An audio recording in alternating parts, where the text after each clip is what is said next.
Une voiture, ça commence sur le papier et c'est un exercice difficile.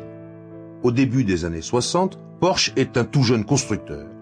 Et la voiture que l'on prépare sera le second modèle grand public de la marque. Depuis 13 ans, on fabrique uniquement la 356, dont le remplacement s'annonce périlleux. L'ambition est de monter en gamme, mais il faut que le nouveau modèle modernise la technique et la ligne sans trop bousculer la clientèle. Le patron, Ferry Porsche, veille sur les premières maquettes de ce qui deviendra la 911 que dessine son fils Buzzi, ici en chemise blanche. Ils hésitent longtemps entre un coupé 2+2 et une voiture plus grande à 4 vraies places. Au bout de la rangée, la 356 est bien là en témoin. Le moteur sera un 6 cylindres pour plus de douceur et plus de puissance. Mais ce sera un boxer refroidi par air et en porte-à-faux arrière pour ne dépayser personne. Ce moteur, c'est le neveu de Ferry, Ferdinand Piëch, qui l'étudie. Ce passionné de course pousse son oncle à des choix très sportifs. Arbre à cam en tête, carter sec et de larges possibilités d'augmenter la cylindrée. La solidité du 6 cylindres à plat viendra de là et son incroyable longévité aussi. De version en version, il durera plus de 30 ans. Les premiers prototypes roulent bientôt à Weissach, la piste privée de Porsche. Il est beaucoup plus difficile de mettre au point une voiture de route, susceptible de rencontrer toutes les conditions et tous les types de clientèle, qu'une voiture de course confiée uniquement à des pilotes. La voiture à Weissach est testée dans toutes les conditions de roulage pour le réseau routier très imparfait des années 60. Il faut que le nouveau modèle fasse aussi bien que la 356 et c'est loin d'être gagné. Si le confort, l'habitabilité, le silence progressent, le nouveau train avant, qui doit ménager un plus grand coffre, pose des problèmes par son comportement. Les essayeurs s'acharnent à peaufiner la mise au point avec la 356 pour étalon. En 1963, la voiture baptisée 901 est enfin prête à remplacer la 356. Il était temps, car celle-ci vient maintenant d'avoir 16 ans et la clientèle réclame du nouveau. Ferry Porsche et toute l'usine avec lui n'ont plus qu'à attendre, non sans anxiété, les réactions du public.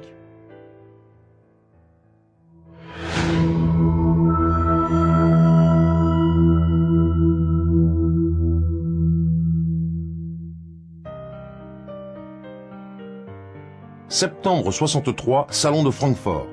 L'affluence est grande autour de la nouvelle Porsche. À la demande de Peugeot, qui a déposé le chiffre 901, il faut rebaptiser la voiture in extremis, ce sera 911. La ligne et le moteur séduisent largement, mais les deux principaux reproches sont le prix élevé et une tenue de route délicate. Pour ce qui est du prix, il faut dire que Porsche mise sur une qualité de fabrication irréprochable. La carrosserie, qui fait encore largement appel à des techniques semi-artisanales, revient très cher à produire. Certains postes de travail, la peinture par exemple, sont entièrement manuels. Le 6 cylindres est réalisé avec un soin tout particulier, les bielles pesées et équilibrées, les rampes de carburateur étalonnées. En bout de chaîne, chaque voiture doit être essayée et passée au banc. Tous ces impératifs ont évidemment un coût élevé, mais ils fonderont la réputation de la 911 en matière de fiabilité. Pour ce qui est de la tenue de route, le problème est un peu plus délicat. En ligne droite, la direction est affectée d'un mouvement pendulaire. Et en courbe, la voiture passe trop brutalement du sous-virage au survirage. Première réponse, une mise au point minutieuse et un processus d'amélioration technique qui commence aussitôt et ne finira jamais. Les essayeurs ne manquent pas de travail, on ira jusqu'à poser un lest dans le pare-choc pour stabiliser l'avant. Deuxième réponse, la compétition. Au Monte-Carlo 1966, la 911 brille déjà. Elle remportera ce rallye, le plus prestigieux du monde, à 5 reprises, dont 3 d'affilée, 68, 69 et 70. La 5e victoire, en 78, sera celle de Jean-Pierre Nicolas. Et ce n'est qu'une toute petite partie d'un palmarès sportif extraordinaire, le meilleur jamais accumulé par une seule et même voiture. Sur route sinueuse, la position en porte-à-faux arrière du moteur devient une arme. La motricité est favorisée, l'agilité garantie. Et d'année en année, la puissance ne cesse d'augmenter. La 911 court aussi la Targa Florio. C'est bien le moins qu'elle puisse faire, puisque sa version cabriolet, projetée depuis le départ, porte ce nom de Targa. Un cabriolet avec un arceau et un toit rigide amovible, le premier du genre, qui plaît beaucoup aux États-Unis, tout autant que le coupé.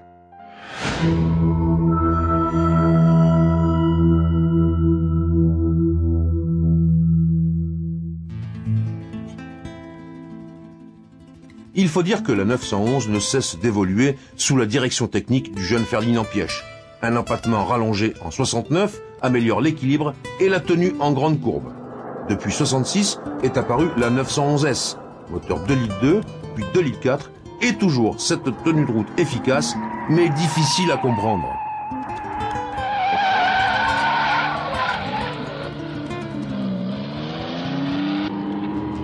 Sur les 911 de compétition, Porsche a également compris l'importance de l'aérodynamique. En 73 apparaît la Carrera RS. Elle exhume l'appellation Carrera, déjà en usage sur les 356 les plus sportives, et y ajoute un suffixe RS qui a de l'avenir. Cette voiture, commercialisée pour obtenir une homologation en grand tourisme, consacre le mode d'évolution préféré de Porsche, selon lequel la compétition améliore sans cesse la race. La RS reçoit un aileron arrière, le tout premier de la production mondiale. Elle se caractérise aussi par ses roues Fuchs, plus larges, et son moteur 2,7 litres de 210 chevaux pour à peine 900 kg. Pour beaucoup de Porschistes, cette 911-là demeure l'archétype du plaisir de conduire. Porsche améliore sans cesse son modèle phare. On affine, on roule, on essaye dans le secret des pistes d'essai. Et puis, on teste en course. La Carrera RSR est de celles qui lancent la mode technique des roues extra larges et des monstrueux ailerons sculptés.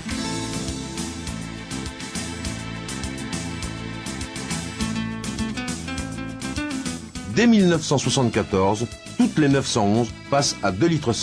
Mais parallèlement, les nouvelles normes américaines imposent des pare-chocs à absorption d'énergie, une catastrophe pour la finesse aérodynamique.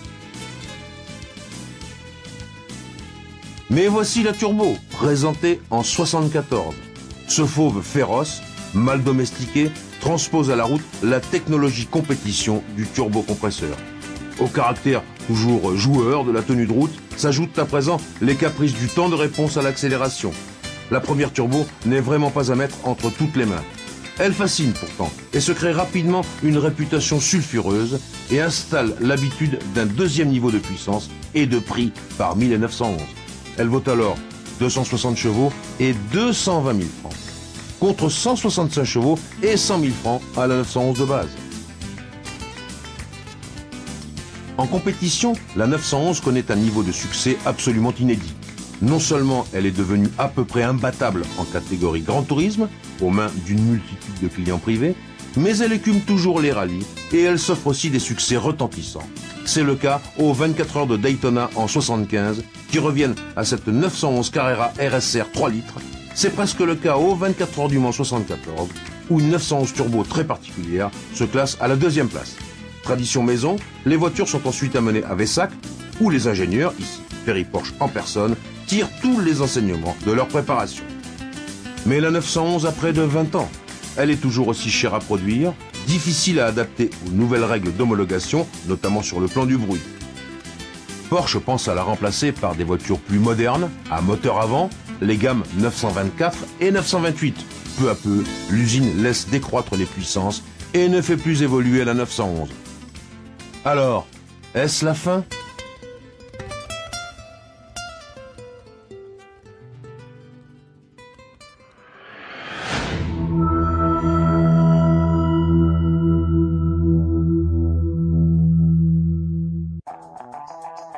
Parallèlement, Porsche étudie la 959 présentée en 1983.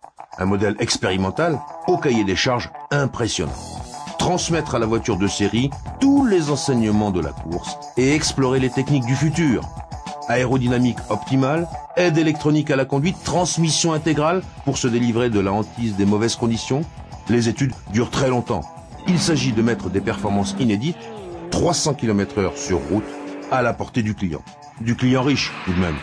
200 exemplaires étaient prévus pour une homologation en groupe B. Porsche devra en produire 50 de plus pour satisfaire à la demande.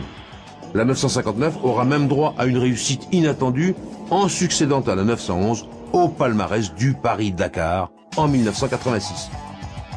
La réussite exemplaire de cette Super 911 futuriste prouve à tout le monde, y compris chez Porsche, que le moteur en porte-à-faux arrière n'a rien d'une impasse technologique.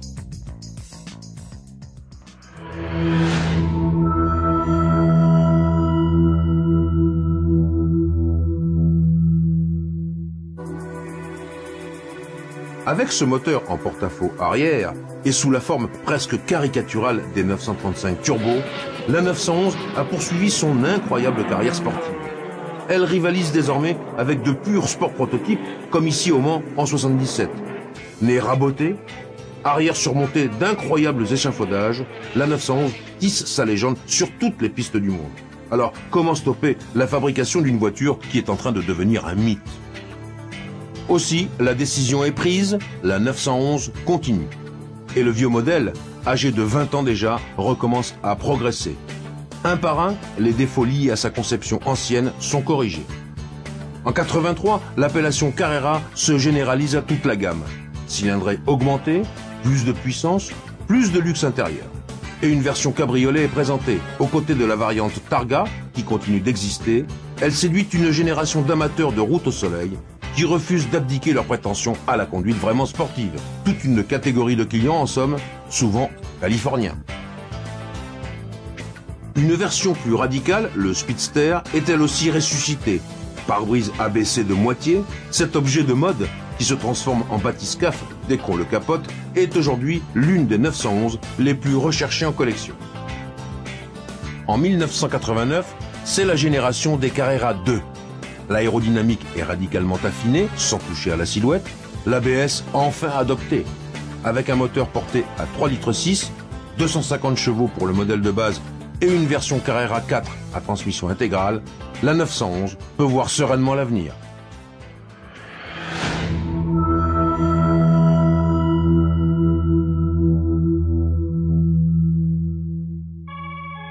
Porsche mûrit sans pour autant s'assagir et rassemble toujours les amateurs de vitesse. C'est sans doute pour cela que Ferry Porsche et son PDG, Wendelin Wiedeking, ici à droite, offrent à la police allemande la millionième Porsche produite depuis 1947. Cette 911, modèle 993, troque les vieilles suspensions contre de toutes nouvelles en aluminium. Mais elle conserve les bonnes habitudes.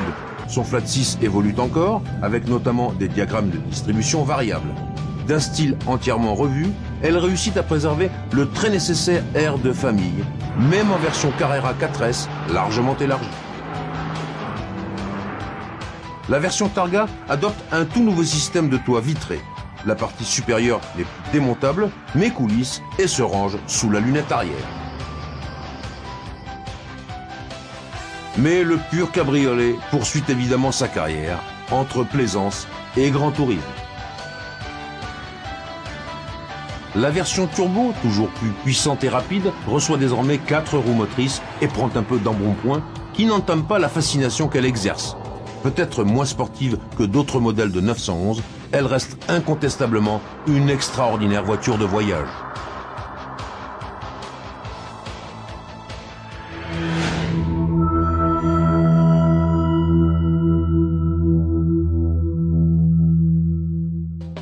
En 1997, c'est la révolution de velours. Harm Laguet, directeur du style Porsche, réinvente la 911. Sa ligne est une évolution de l'éternelle icône. Son moteur est bien un 6 cylindres à plat en porte-à-faux arrière. Tout est nouveau, tout est aux normes, mais les puristes ne peuvent pas crier au scandale.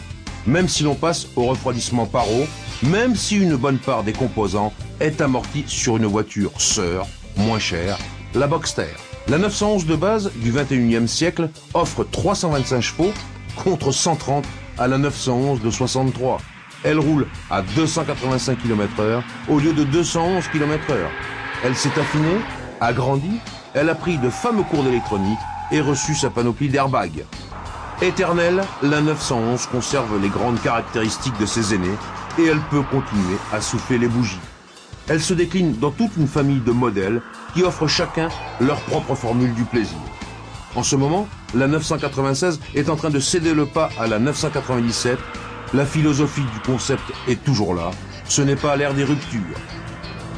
Dans les yeux ronds retrouvés de la 911, plus de 40 millésimes vous contemplent, et pour longtemps encore.